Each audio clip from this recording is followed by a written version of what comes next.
کہیں اور، دوسرے کا رخ کہیں اور۔ بدن انسان کو پستی کی طرف لے کے جا رہا ہوتا ہے اور روح بلندی کی طرف، دونوں میں شدید کھچاؤ ہے۔ اب جو جتنا صاحب صحت ہوگا اپنی طرف دوسرے کو کھینچ لے گا، جس کے پاس طاقت زیادہ ہوگی وہ دوسرے کو اپنی طرف کھینچ لے گا۔ تو اب طے کر لینا چاہیے کہ ہماری بدن کو طاقتور ہونا چاہیے یا ہماری روح کو طاقتور ہونا چاہیے۔ جن کا صرف بدن طاقتور ہوتا ہے وہ پہلوان تو نظر آتے ہیں، مگر دشمن کے سینے پہ چڑھ کر اترنا انہیں نہیں آتا۔ خبردار، اگر بازوؤں کا زور بغیر معرفت کے ہو، جملہ آپ کا ہدیہ کر رہا ہوں، اگر علم کے بغیر طاقت کا استعمال ہوگا تو وہ شجاعت نہیں ہوگی، دہشت گردی ہوگی۔ اگر علم کے بغیر پیسے کا استعمال ہوگا تو وہ فضول خرچی ہوگی، سخاوت نہیں ہوگی۔ تو کیا کریں کہ ہمارے روح کو تقویت ملے تاکہ ہمارا بدن اس کے تابع ہو جائے؟ بس جو جتنا طاقتور ہوگا دوسرے کو اپنی طرف وہ راغب کرتا چلا جائے گا، اپنے تحت فرمان کرتا چلا جائے گا۔ تو ہمیں بدن کو اگر طاقتور کریں گے تو روح ہماری کمزور پڑ جائے گی، اور روح کو طاقتور کریں گے تو بدن اس کے تابع ہو جائے گا۔ میں نے بہت سارے مرد دیکھے ہیں جو میدان سے بھاگ رہے تھے، اور ہم نے کچھ عورتیں بھی دیکھی ہیں جو مردوں کو مرد بنا رہی تھے۔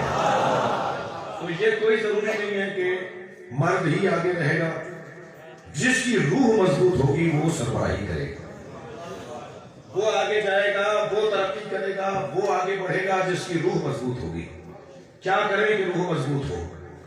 آپ اسی مجلس کی سامنے کی مثال لے لیجئے۔ اس مجلس میں بہت سارے لوگ ایسے بیٹھے ہوں گے کہ جنہیں تکیہ، غلاف، گدا، مسند کے علاوہ بیٹھنے کی عادت نہیں ہے، لیکن جیسے ہی فرش اعضاء پر آئے جوتیاں اتار کر آئے ہیں اور تنگ ہو کر بیٹھے ہیں۔ یہاں بدن کو تکلیف ہو رہی ہے مگر روح کو غذا مل رہی ہے۔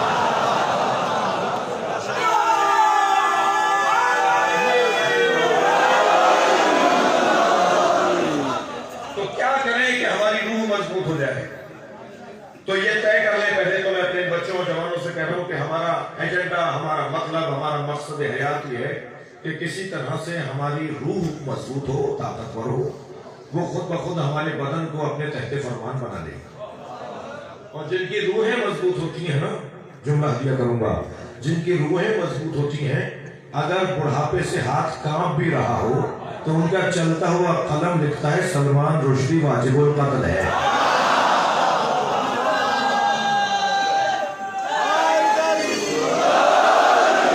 تو ایک جملہ پوری دنیا میں انقلاب برپا کر دیتا ہے۔ روح کو مضبوط بنانا ہے تاکہ ہمارا بدن اس کے تحت فرمان رہے۔ میں پھر ایک اور جملہ کہہ دوں کہ اگر بدن مضبوط ہوگا، طاقتور ہوگا، روح کمزور ہوگی تو نماز میں لطف نہیں آئے گا، جی عزاداری میں لطف نہیں آئے گا، جلوس آدھا کر کے لوٹائیں گے، تھک رہے ہیں۔ علم کا کہیں مسئلہ ہوگا تو یہ فراری ہوں گے، کراری نہیں ہوں گے۔ تو وہ جو بدن کو مضبوط کرتے ہیں وہ پھر آرام، آسائش، چین، سکون کو تلاش کر رہے ہوتے ہیں، لیکن جن کی روحیں مضبوط ہوتی ہیں تو پھر بدن تکلیف میں بھی ہو تو ان کے اوپر کوئی اثر نہیں پڑ رہا ہوتا۔ جی بعض لوگوں کو تو سال میں بھی نماز یاد نہیں آتی اور عید کی نماز بھی مسجد چون کے آ جاتے ہیں، اور بعض لوگ کو ایک رکوع میں ساری رات گزار دیتے ہیں۔ وہ جو ایک رکوع میں ساری رات گزار رہا ہے وہ بھی تو ہم جیسے ہی ہے، اور جسے نماز میں لطف نہیں آ رہا وہ بھی ہماری شکل کا ہے۔ دونوں میں فرق کیا ہے؟ دونوں میں فرق یہ ہے کہ ایک کی روح مضبوط ہے، ایک کا بدن مضبوط ہے۔ آیت اللہ خود کی ان کے شاگرد فرماتے کہ میں حرم امام رضا میں داخل ہوا تو میں نے انہیں رکوع میں دیکھا، اول شب تھا، میں حرم مولا رضا میں زیارت کے لیے گیا اور نماز فجر سے کچھ پہلے تجدید وضو کے لیے باہر آیا تو حرم امام رضا کا پورا صحن برف میں ڈھک چکا تھا، چھپ چکا تھا، اور ایک برف کا ٹیلا مجھے نظر آیا۔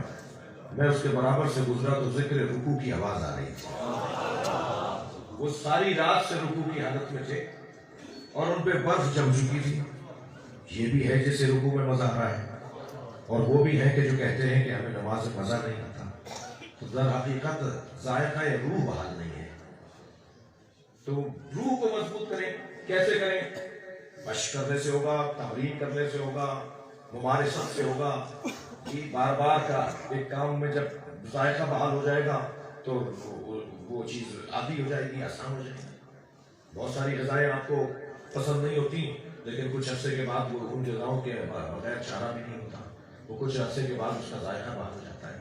جیسے ہمارے زبان کے چٹکارے بحال ہوتے ہیں، ایسا ہماری روحوں کے بھی کچھ چٹکارے ہیں، ہماری روحوں کو بھی کس چیز کی طلب ہوتی ہے۔ جیسے ہمارے دہن کے ذائقے ہوتے ہیں نا، ایسے کچھ روح کے ذائقے بھی ہوتے ہیں۔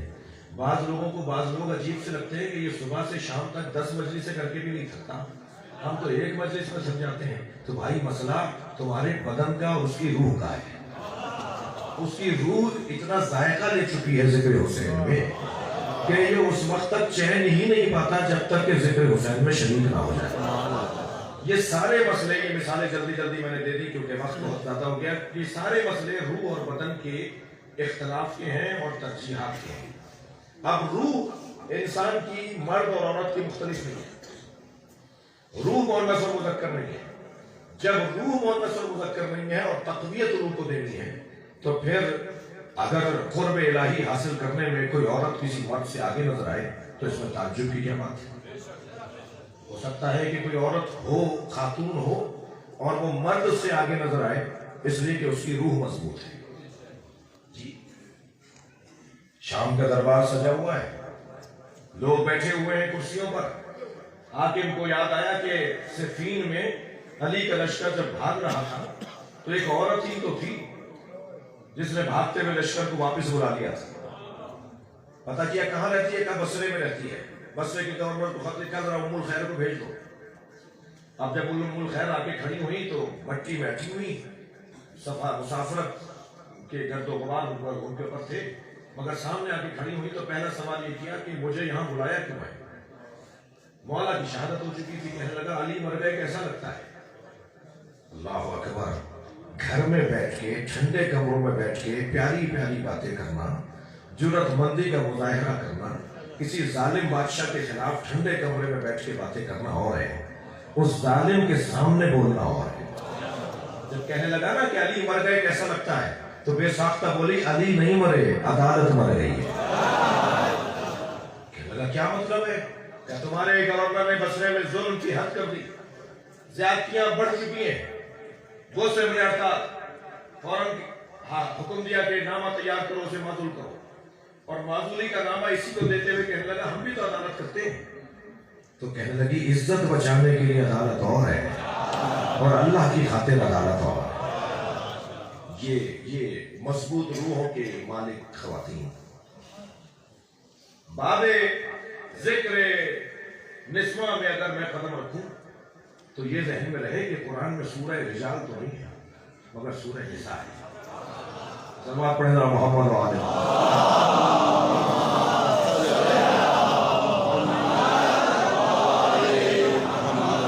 لہذا اللہ نے ارشاد فرمایا من عمل صالحا من ذکر او انثی، جو بھی اچھا کام کرے گا چاہے وہ مرد ہو یا عورت، فَلَنُحْيِيَنَّهُ حَيَاةً طَيِّبَةً، ہم اس کی زندگی کو جاویدان بنا دیں گے۔ وہ مر بھی جائے گا یا مر بھی جائے گی تب بھی ہم اسے زندہ رکھیں گے۔ اس کی قبر لوگوں کو ہدایت دے گی، اس کا ذکر لوگوں کو زندگی بخشے گا، اس کی یاد قافلوں کو بڑھاتی رہے گی، اس کی وجہ سے لوگ جینے کا لطف پائیں گے، مرنے کا ذائقہ سمجھیں گے، ہم اس کی حیات کو جاویدان کر دیں گے،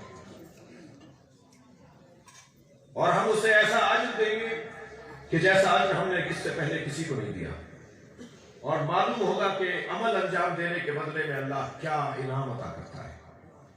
عزیزو، وادی ذکر انثی ہے، آج نسبت ہے ایک ایسی بیوی کی کہ جو فخر امیر المومنین ہے، جس پر علی فخر کرتے ہوئے نظر آئے۔ جو کائنات کے لیے زیب و زین ہو، اس اب کی زین کو زینب کہتے ہیں۔ وہ علی کے لیے جو زیب بن جائے، جو علی کے لیے زینت بن جائے۔ دیکھو میرے عزیزو، خاتون کے 4 روپ ہیں، خواتین کے 4 رنگ اور روپ ہیں۔ خواتین 4 روپوں میں اور 4 حلیوں میں ہمیں نظر آتی ہیں۔ ایک تمہید زندگی، ایک اصل زندگی، ایک نتیجہ زندگی، اور ایک حسن زندگی۔ اس کی گونج ختم کیجئے، اس کو سیدھا کیجئے۔ ایک تمہید زندگی، شکریہ۔ خاتون کبھی رنگ اپناتی ہے، روپ اپناتی ہے، جس کو میں اپنی اصطلاح میں کہہ رہا ہوں تمہید زندگی۔ خاتون کا جب حلیہ تبدیل ہوتا ہے تو وہ ایک اور رنگ اپناتی ہے، اور وہ ہے اصل زندگی۔ پھر اور آگے بڑھتی ہے تو وہ ہے نتیجہ زندگی، اور پھر ایک ایسا مرحلہ بھی ہے کہ جو ہے حسن زندگی۔ وہ جو تمہید زندگی ہے اسے بیٹی کہتے ہیں، جسے دیکھ کر جینے کا دل کرے، جس کی وجہ سے زندگی گزارنے کا شوق بڑھے۔ تھکا ماندہ گھر میں پہنچا اور بیٹی کو دیکھ کر ساری تکان دور۔ ایک صاحب کے چھٹی بیٹی ہوئی تو وہ لڈو بانٹ رہے تھے۔ کسی نے کہا صاحب یہاں تو پہلی بیٹی ہو جائے تو گردن لٹک جاتی ہے، اور بیٹا ہو تو لڈو بانٹتے ہیں، آپ کے چھٹی بیٹی ہو رہی ہے اور آپ لڈو بانٹ رہے ہیں۔ کہنے لگے میری تو اور بھی اللہ سے دعا ہے کہ اب بھی مجھے اولاد ملے تو وہ بیٹی ہی ملے۔ کہنے لگے بھائی ماجرا کیا ہے، تمہاری سوچ تو کچھ مختلف لگتی ہے۔ کہنے لگے توجہ چاہوں گا، کہنے لگے جی بیٹھ جائیے بیٹھ جائیے۔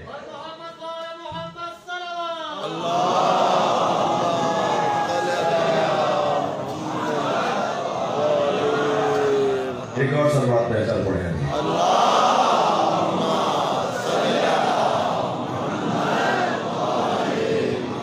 اس سے بہتر اور بلند صلوات پڑھیں۔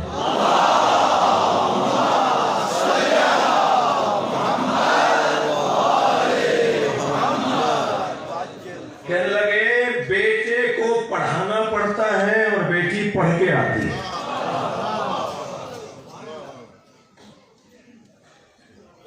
آپ کبھی گھر میں جائیے، بیٹا بھی ہو اور بیٹی بھی ہو آپ کے، تو آپ نے گھر میں داخل ہوتے کے ساتھ ہی جب آواز لگائی تو فرزند ارجمن بیٹے صاحب، آج کل کی بات کر رہا ہوں، موبائل میں کچھ کر رہے ہیں، اور میں نے یہ کچھ کر رہے ہیں جان بوجھ کے کہا، موبائل میں کچھ مصروف عمل ہے۔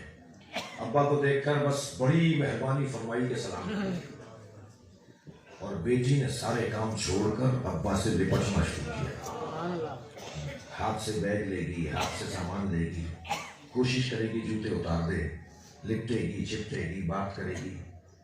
یہ کس نے سکھایا ہے اس کو؟ بیٹے کو کس نے منع کیا تھا؟ بیٹی اخلاقیات، رافت، محبت، حسن، جمال، مودت لے کر آتی ہے۔ حضرت ابراہیم جیسے دعا کر رہے ہیں، یا اللہ مجھے بیٹی عطا فرما۔ سرکار دو جہاں کو اللہ نے اگر کچھ دیا ہے تو اسے بیٹی کہا جاتا ہے۔ بہت کچھ دیا ہے، مگر سب کچھ دینے کے بعد بھی اللہ نے نہیں کہا کہ ہم نے تمہیں عطا کر دیا کوثر۔ بیٹی دے کے کہا کہ ہم نے تمہیں خیر ہی خیر دے دی۔ اللہ کی عطائیں ساری ایک طرف اور سیدہ ایک طرف۔ اللہ اکبر۔ جن عورتوں کے ہاں پہلا بچہ، پہلی اولاد بیٹی ہوتی ہے، وہ ان عورتوں پر فضیلت رکھتی ہیں جن کے ہاں پہلا بچہ بیٹا ہوتا۔ حدیث سنا دی ہے میں نے آپ کو۔ ممکن ہے کوئی کہے کہ صاحب یہ تو ہمارے ہاتھ میں ہی نہیں ہے۔ کہاں کچھ فضیلتیں عطائی بھی تو ہوتی ہیں، کچھ فضیلتیں جزائی ہوتی ہیں، کچھ فضیلتیں عطائی ہوتی ہیں۔ یہ اس خاتون پر عطائے پروردگار ہے کہ اسے اللہ نے پہلے بیٹی دی، جن کو اللہ 3 بیٹیاں مسلسل دے دے میرے مولا نبی فرماتے ہیں جنت کی ضمانت میں لیتا ہوں۔ بیٹی، خود اس لفظ بیٹی میں کتنا پیار ہے کہ کوئی ان سے پوچھے جن کے یہاں بیٹی نہیں ہے۔ یہ ہے تمہید زندگی، جینے کا مزہ آتا ہے، جینے کے لیے کا شوق بڑھتا ہے کہ ابھی اور مجھے زندہ رہنا ہے، مجھے بیٹی ملی ہے۔ میں اور آپ تو کیا حیثیت رکھتے ہیں جب سرکار دو جہاں یہ فرمائے کہ فاطمہ کو دیکھ کے تبلیغ میں لطف آتا ہے۔ اے فاطمہ، میں حوصلہ پاتا ہوں تمہیں دیکھ کر، سارا معاشرہ مجھے اذیتیں پہنچاتا ہے، مگر جب میں فاطمہ کو دیکھتا ہوں تو میری ساری تکلیفیں دور ہو جاتی ہیں کہ میرے پاس فاطمہ ہے۔ بیٹی تمہید زندگی، یہ جب اصل زندگی میں ڈھلتی ہے تو یہ بیوی بنتی ہے۔ بیٹی جب زوجہ بن جائے تو یہ اصل زندگی ہے۔ خبردار بیٹیوں کو گھر نہ بٹھاؤ، وقت آ جانے پر، اہل مل جانے پر، کف مل جانے پر، ظاہری اور بظاہر کوئی اگر ہم پلہ ہے مل جانے پر ان کو گویا دو۔ البتہ تعلیم، پڑھائی ان کی اپنی جگہ ضروری ہے، اس لیے کہ اگر خاتون تعلیم یافتہ نہیں ہوگی تو سماج تعلیم یافتہ نہیں ہوگا۔ جی، اور دین بھی انہیں دینے کی ضرورت ہے۔ عورتوں میں خاص طور پر دین کا جذبہ مردوں سے 3 برابر زیادہ ہے۔ اگر میری بات روشن نہ ہو تو مثال دوں، میں تو 3 مجلسوں کے بعد تھک جاتا ہوں۔ یہ سارے دن مجلس ایک گھر سے دوسرے گھر میں، دوسرے گھر سے تیسرے گھر میں، اور اس کے بعد بھی گھر آ کر کہتی ہیں ایک مجلس رہ گئی ہے وہ کر کے آ جاؤں۔ نمازوں میں زیادہ، مناجات میں زیادہ، زیارات میں زیادہ، مصلی پہ زیادہ، مجلس میں زیادہ اگر کوئی نظر آتا ہے تو وہ خاتون نظر آتی ہے، اس لیے کہ اس کے اندر دین کا جذبہ زیادہ ہے۔ میں اپنے ایک بزرگ استاد کا جملہ آپ کو ہدیہ کر رہا ہوں، فرمانے لگے خواتین کو صحیح دین پہنچاؤ، یہ دین کی طالب زیادہ ہے۔ خواتین کو صحیح دین پہنچاؤ، اگر صحیح دین تم نے نہیں پہنچایا تو یہ اپنے ہاتھ کا بنا لیں گی، اس لیے کہ انہیں دین چاہیے۔ لہذا 4 کتابیں تو آسمان سے نازل ہوئی، ایک کسی کونے سے بھی نکلی ہے جسے عورت کہتے ہیں۔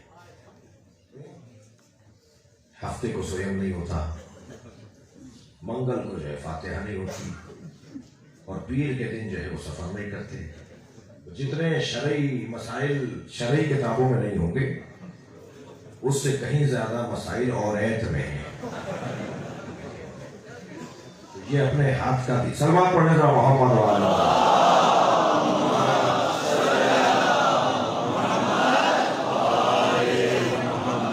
یہ اپنے ہاتھ کا دین بنا لے گی اگر آپ نے صحیح دین انہیں نہیں دیا۔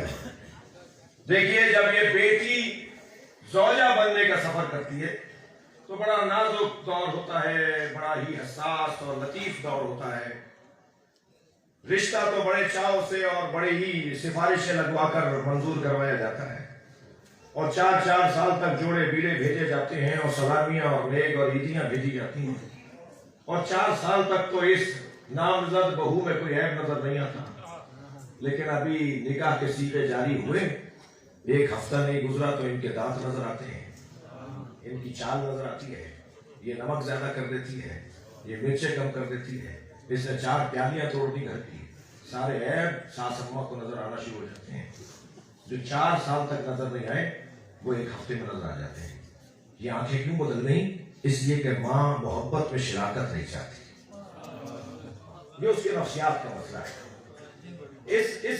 اس ماں کی محبت کی شراکت کو محسوس کرے جوان، اور اب یہ برزخ میں ہے وہ لڑکا جو ایک طرف ماں کو دیکھے تو ایک طرف بیوی کو دیکھے، اور بیوی کے حقوق اس کو کچھ اور کہنے ہوتے ہیں اور ماں کا ادب اسے کچھ اور کہنا ہوتا ہے۔ تو یہ عالم برزخ سے کب نجات پائے گا یہ تو اللہ ہی جانتا ہے۔ اتنا ہے کہ حساس دور ہے اور بڑے ہی معاملات کی خرابی ہے۔ اس ساس اماں کا بھی کچھ معالجہ ہونا چاہیے، اور وہ معالجہ یہ ہے کہ انہیں اپنے احساسات اور جذبات پہ قابو لانا ہوگا۔ انہیں اپنا داماد تو اچھا لگتا ہے جو ان کی بیٹی کو وقت دیتا ہے، گھمانے لے جاتا ہے، تفریح کے لیے لے جاتا ہے، مگر انہیں اپنا بیٹا اچھا نہیں لگتا جو ان کی بہو کو وقت دے رہا ہوتا ہے۔ ایک جیسا رکھو نا. داماد تو اچھا ہے, صلوات پڑھنا محمد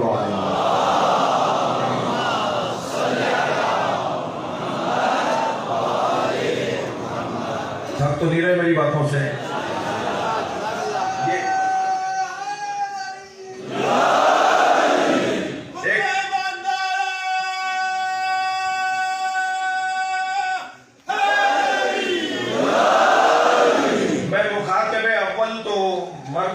لڑکوں کو رکھ رہا ہوں اس وقت. میرے سامنے کے جو مخاطب ہیں وہ تو لڑکے ہیں اور مرد ہیں, لیکن بہرحال آواز تو خواتین تک جا رہی ہے, اور آواز نہیں جا رہی تو بعد میں تصویر چلی جائے گی, ویڈیو چلی جائے گی, تو بات تو پہنچے گی. یہ جو بچی ہے نا, بیٹی ہے ہماری, یہ ہماری جو لڑکی ہے, ہماری جو دختر ہے, یہ جو بیوی بننے جا رہی ہے, اس کے بارے میں ایک اور تشریح کا سہارا لے رہا ہوں میں.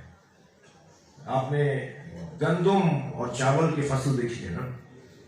چاول کی فصل اور گندم کی فصل میں فرق یہ ہے کہ گندم کو جہاں بویا جاتا ہے اسی جگہ سے کاٹا جاتا ہے, لیکن چاول کو جہاں بویا جاتا ہے وہاں سے کاٹا نہیں جاتا.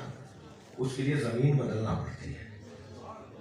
پودا کچھ بڑا ہو جاتا ہے, پھر وہاں سے نکال کے کہیں اور لگانا پڑتا ہے, تب چاول کی فصل تیار ہوتی ہے.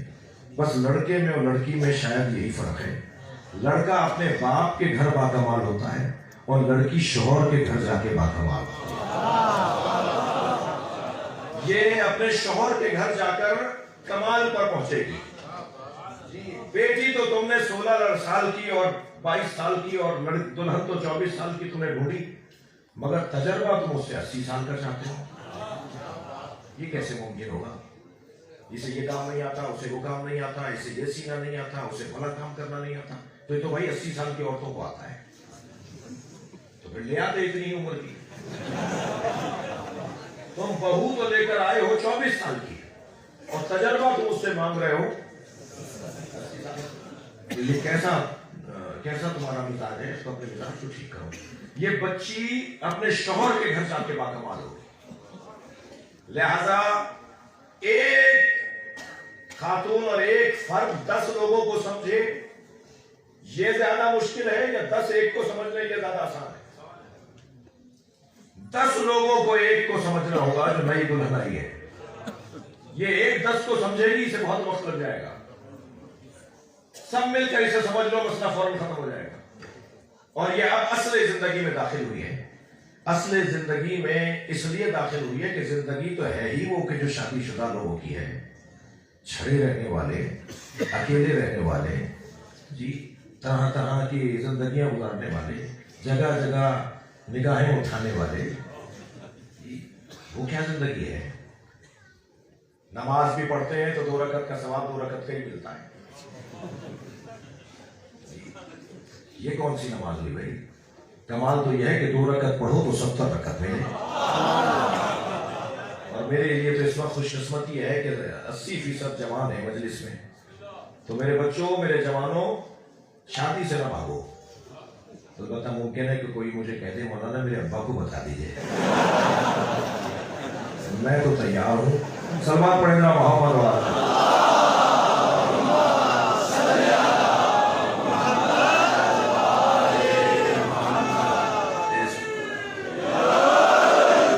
صلوات پڑھیں گے.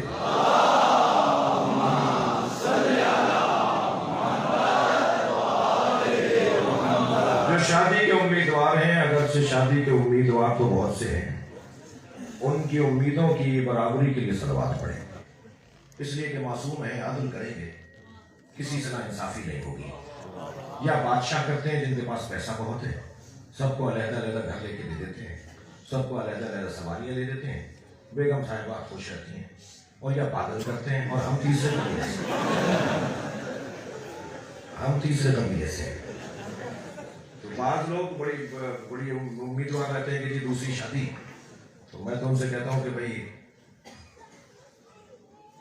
دل کے بہلانے کو غالب یہ خیال اچھا ہے, ورنہ تو جرأت ہے تو کہیں اور جا کے بتاؤں, یہ بہت مشکل ہے. تو جوانوں کے لیے میں کر رہا ہوں کہ شادی کے بغیر نہیں رہو.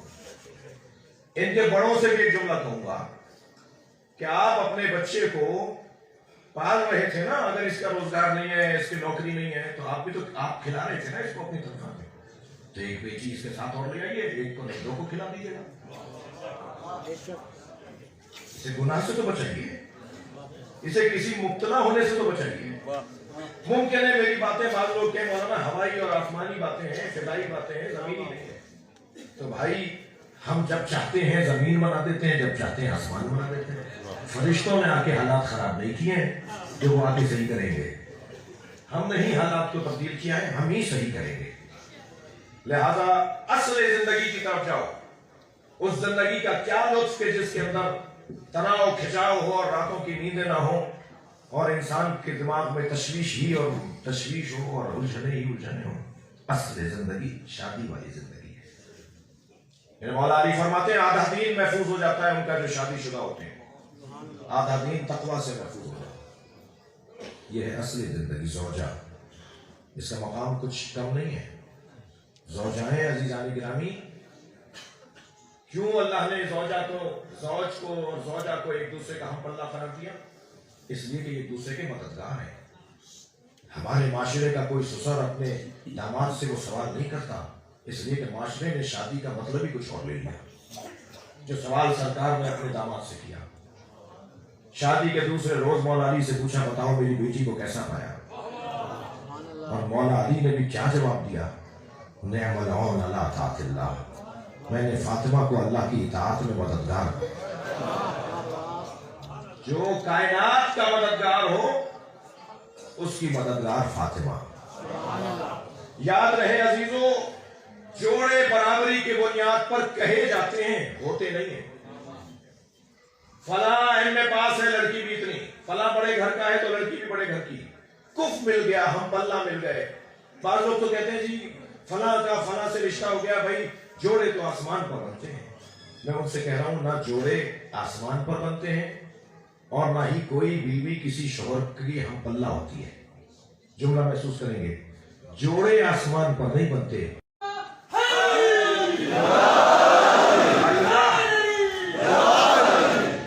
اللہ نے جس شادی اور جس جوڑے کو آسمان پر بنایا ہے وہ جناب زہرا اور مولا علی کا جوڑا ہے۔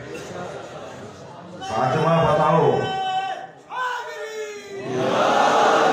بتاؤ میں تمہارا مہر کیا رکھوں، میں تمہارا نکاح علی سے کر رہا ہوں۔ عرش پر اللہ نے نکاح پڑھایا جناب زہرا کا، زمین پہ مصطفیٰ نے پڑھایا۔ بی بی کا 2 جگہ نکاح ہوا ہے تو یہ شادی بھی دونوں جگہ باقی رہے گی۔ ہماری بیگمات جنت میں ہمارے ساتھ ہوں یہ لازم نہیں ہے۔ ایک ساتھ کہنے کے مولانا دعا بھی مت کیجیے گا، بس یہی بہت ہے۔ تو جیسے آپ کا یہ مطالبہ ہے نا، بیگم صاحبہ بھی کہتی ہیں مولانا دعا مت کیجیے گا، یہ ہمیں وہاں ملے، تو جتنا انہوں نے ہمیں برداشت کیا ہوگا اس سے زیادہ تو ہم نے انہیں برداشت کیا ہے۔ ضروری نہیں ہے کہ ہماری بیویاں ہمیں وہاں ملیں۔ یہ واحد جوڑا ہے علی و بطول کا جوڑا، جو وہاں بھی میاں بیوی ہیں اور یہاں بھی زن و شوہر۔ ان کا رشتہ ختم ہونے والا نہیں، یہ دونوں جہان کے اندر ہم پلہ ہیں۔ صرف ایک جوڑا ہے جو آسمان پہ بنا ہے، تھکے تو نہیں؟ صرف ایک جوڑا ہے جو آسمان پر بنا ہے۔ فاطمہ بتاؤ تمہارا مہر کیا رکھوں؟ میری بیوی نے فرمایا امت مصطفیٰ کی نجات، مجھے بابا کی امت کو، کلمہ پڑھنے والوں کو جنت میں دیکھنا ہے۔ آمادہ ہیں ایک جملہ کہوں؟ سیدہ کا مہر ہے امت مصطفیٰ کی نجات۔ مہر دیتا کون ہے؟ ماشاءاللہ جنہوں نے دے دیا فوراً بتا رہے ہیں کہ شوہر دیتا ہے۔ ایک مہر کون دیتا ہے؟ ان بچوں کو تو پتہ ہی نہیں نا، شادیاں نہیں ہوئی، تو شوہر دیتا ہے نا مہر، شوہر دیتا ہے مہر۔ امت مصطفیٰ کو جنت میں لے جانا ہے، مہر ہے زہرا کا۔ کون لے جائے گا؟ مجھے تو سمجھ میں نہیں آتا دنیا میں جسے علی علی کی صداؤں سے خار آتا ہو، وہ جنت میں جانے کا شوقین کیوں کرے؟ جنت کے دروازے پہ جانا چاہتا ہے اور علی سے اس کو پیار نہیں ہے، تو علی ہی بخشوائیں گے، علی ہی جنت میں لے جائیں گے۔ اصل زندگی ایک زوجہ ہونے کی صورت میں ہے عورت کی۔ آگے بڑھوں اور پھر ہے نتیجہ زندگی جب یہ ماں بن جاتی ہے۔ زندگی کا نتیجہ ہے جب ایک ماں کی شکل میں اس کی گود میں ایک بچہ آ جاتا ہے. اور اللہ کا بھی عجیب نظام ہے کہ اللہ نے بچہ ماں کی گود میں دیا ہے، باپ کی گود میں نہیں دیا. باپ کی گود میں دیا ہوتا تو 2-3 راتوں کے بعد ہی بیڈ سے نیچے پھینک دیتے. یہ سارے دن کا تھکا ماندہ آیا ہوں اور رات کے 1 بجے اس نے رونا شروع کر دیا. کپڑے بھی بدلوانے ہیں اور کھانا بھی کھلانا ہے اور یہ فوراً اس بچے کو پھینک دیتے. اللہ نے سخت مزاج لوگوں کے ہاتھ میں تو تربیت کا کام ہی نہیں کیا.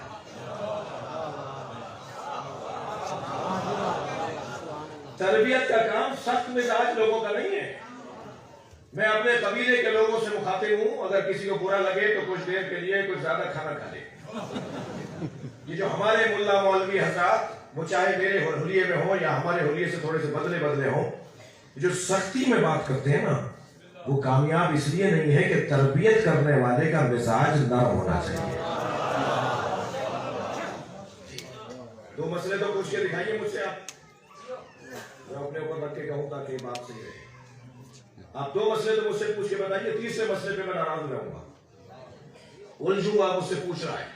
اچھا میں نہیں الجھوں گا تو جناب جواد صاحب کہیں گے کہ کل بات کرنا، مولانا کی تنگ نہیں کرو. یعنی میرے ساتھ جو طلبے ہوں گے دوست وہ مجھ سے سوال نہیں کرنے دیں گے. ماحول ہے نا، ایک جنرل ایک عام بات کر رہا ہوں. جی میرے اندر حوصلہ ہی نہیں ہے جواب دینے کا، میرے اندر ہمت ہی نہیں ہے جواب دینے کی. چاہتا ہوں کہ قوم اچھی ہو جائے، چاہتا ہوں کہ قوم ترقی کرے، میرے پاس انہیں ٹائم نہیں ہے دینے کو. مربی کو رؤوف اور مہربان ہونا ہے. پیار بانٹنے والا ہی ہوتا ہے جو کسی کی اصلاح کرتا ہے.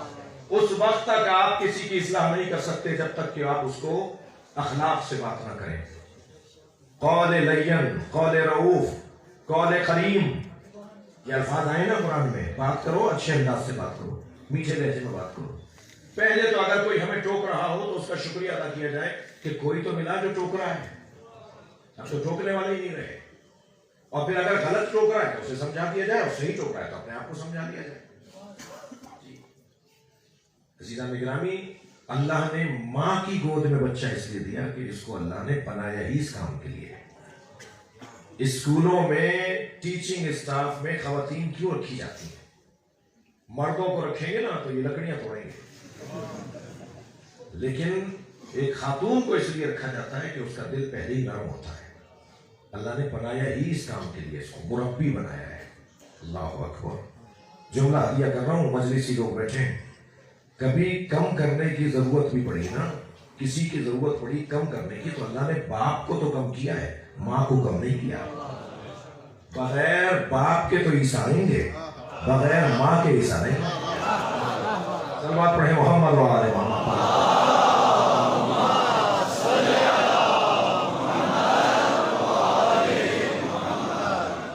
میں نے بہت دیر لگا دی آپ کو اس منزل تک لانے میں کہ یہ نتیجہ زندگی یعنی ماں. جب گود میں بچہ آیا تو ماں نتیجہ زندگی ہے. مگر عزیزو ایک اور بھی اس خاتون کا روپ ہے اور وہ ہے حسن زندگی، اور وہ ہے بہن. علامہ اقبال کہتے ہیں مریم از یک نسبت عیسیٰ عزیز، از سے نسبت حضرت زہرا عزیز. ایک نسبت حضرت عیسیٰ کی وجہ سے حضرت مریم صاحب عزت ہیں، 3 نسبتوں کی وجہ سے جناب زہرا صاحب عزت ہے. نور چشم رحمت للعالمین، جو عالمین پر اللہ کی رحمت ہے اس پر رحمت پروردگار فاطمہ. نور چشم رحمت للعالمین، آن امام اولین و آخرین. اور دوسری نسبت عظمت زہرا کی یہ ہے کہ بانو آن تاجدار حلقہ، یہ اس کی زوجہ ہے جس کے سر پہ حلقہ کا تاج رکھا ہوا ہے. بانو آن تاجدار حلقہ، مرتضی مشکل کشا شیر خدا. اور تیسری عظمت سیدہ کی اس نسبت سے ہے کہ مادر آن مرکز پرکار عشق، یہ اس کی ماں ہے جو عشق کے دائرے کا مرکز ہے. مادر آن کاروان سالار عشق، یہ اس کی ماں ہے جو عشق کے کاروان کا سالار ہے. میں علامہ اقبال سے کہوں کہ یہ آن کا اشارہ امام حسن کی طرف ہے، امام حسین کی طرف ہے، جناب زینب کی طرف ہے، جناب ام کلثوم کی طرف ہے، علامہ ذرا فرمائے تو صحیح. تو علامہ نے اسی کلام کے آگے آخر میں جا کر وضاحت کر دی کہ میری مراد زہرا کے ہر بچے سے ہے.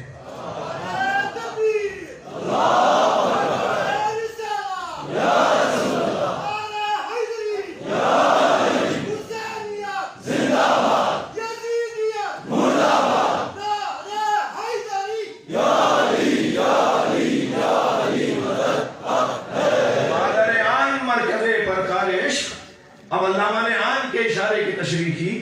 توجہ ہوا. حدیث عشق تو وابست کربلا و دمشق. عشق کی تو ہی تو داستانیں ہیں کربلا و دمشق. یکے حسین رقم کر دیگر زینب.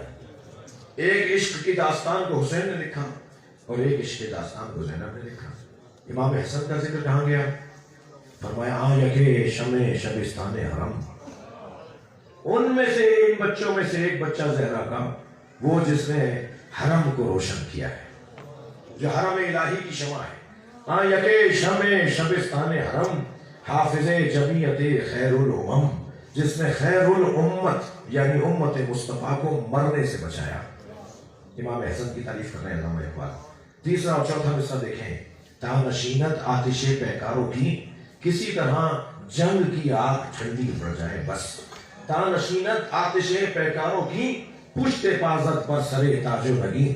حسن مجتبیٰ نے کسی کی بیعت نہیں کی ہے، تخت و تاج کو لات ماری ہے. جو عشق کی وادی کے راہی ہوتے ہیں ان میں ایک نام حسن مجتبیٰ کا ہے. مگر علامہ آپ نے مادرا را اسوائے کامل بطول، یہ تو کہہ دیا مزرعے تسلیم را حاصل بطول. مادرا را اسوائے کامل بطول، خواہرا را اسوائے کامل کون ہوگا؟ دخترا را اسوائے کامل کون ہوگا؟ ہمسنا را اسوائے کامل کون ہوگا؟ علامہ اقبال نے 3 رشتے تو بیان کر دیے، مگر ایک حسن زندگی کا بیان علامہ کیا نہیں ہے. اس لیے کہ زہرا کو اللہ نے 3 کرداروں میں تو ڈھالا. بیٹی بنی وہ بھی مصطفیٰ کی، زوجہ بنی وہ بھی مرتضیٰ کی، ماں بنی وہ بھی حسن و حسین اور زینب کی، لیکن بہن نہیں تھی. اب ایک ثانی کی ضرورت ہے. اب ایک ثانی زہرا کی ضرورت ہے تاکہ سیرت فاطمی مکمل ہو جائے. سیرت فاطمی کو مکمل کرنے کے لیے ثانی زہرا کو لے کر آئے جسے زینب کہا جاتا ہے. اور جو سیدہ زہرا نے 3 رشتوں میں طاقت توانائی دی ہے، زینب نے اکیلے ایک رشتے میں اتنا زور اور طاقت لگائی ہے کہ جسے حسن زندگی کہا جاتا ہے. بہن کا رشتہ. بہن کا رشتہ. بہن بھی ہو تو زینب، اور جن کا بھائی ہو حسین. بہن کا رشتہ بھی بڑا عجیب ہے. 2-3 جملے بہن کے اوپر سن لیجیے. میں اور آپ ہم سب اس وقت ایک بہن کو سلام کرنے کے لیے آئے ہیں. یہ بہن جو ہے نا، دعا کریں آج جناب زینب کی مجلس شہادت میں کہ اللہ ہماری بہنوں کو سالم رکھے، اور جن کے ہاں بہن نہیں ہے انہیں اس رشتے کے ازالے کے لیے کوئی اور طاقت و توانائی و رستہ عطا کرے. بہن شاہ عباس تحماسب صفوی کے دور میں 3 مردوں کو کسی جرم میں پکڑ کے لایا گیا. ایک باپ، ایک بیٹا اور ایک اس بیٹے کا ماموں. ایک عورت روتی پیٹتی دربار پہ پہنچی. کبھی کون ہے کہ یہ ان مردوں کی وارث ہے؟ چیخ رہی چلا رہی مجھے ملوا دو، بادشاہ سے ملوا دو. لے آئے دربار پہ. ہاں بھائی کیا مسئلہ ہے؟ کہ یہ میرا شوہر ہے، یہ میرا بیٹا ہے، یہ میرا بھائی ہے، انہیں معاف کرو. کہا نہیں، انہوں نے بڑا جرم کیا، انہیں معاف نہیں کیا جا سکتا. جب بہت روئی تو اس نے کہا چلو ایک کو معاف کر دوں گا، ان میں سے کسی ایک کو لے جاؤ. اس نے آگے بڑھ کر کہا بھائی کو دے دو. بادشاہ نے کہا تم نے شوہر چھوڑ دیا، تم نے بیٹا چھوڑ دیا. کہنے لگی کہ شوہر اور بیٹا دوبارہ نصیب ہو سکتا ہے، بھائی دوبارہ نہیں ملے گا. یہ بہن کا جذبہ ایثار دیکھ کر بادشاہ نے تینوں کو چھوڑ دیا.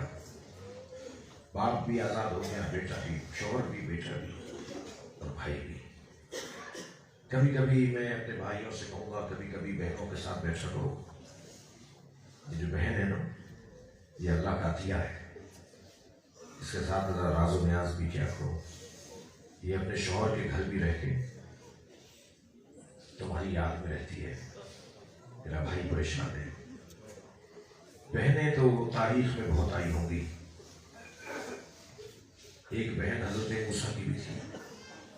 جب دریائے نیل کے حوالے کر دیا وہ صندوق شام, تو یہ بہن ہی تھی جو ام کلثوم یا ام کلثم کے نام سے یہی ڈھونڈتی بھی پہنچی تھی دربار میں, اور پھر اپنی ماں کو لے کے گئی. تو بہن کا بڑا خطرہ ہے, اور بہن بھی ہو تو ایسی بہن کے عقد کے موقع پر شرط لگائی جائے کہ اگر بھائی جائے گا تو شوہر روکے گا نہیں. یہ اپنے بھائی